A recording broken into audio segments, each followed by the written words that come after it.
who needs a safe? I mean, maybe it's everyone could use a safe, but like who do you think? I mean, is it just hunters? Is it people that need to protect and for safety? I mean, like what? No, What are the biggest reasons for needing a safe? Every parent, every homeowner needs a safe. Everybody needs to own a place to put all their documents. If they have no weapons at all, just to put their documents in.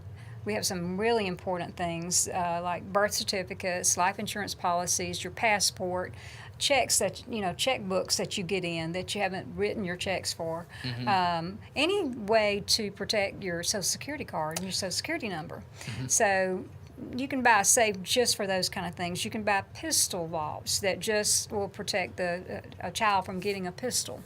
So everybody needs to think about how to protect the community and their home from things like that happening. So Gotcha. Yeah, so everybody, I would say everybody Yeah. needs some sort of safe in their home. Gotcha.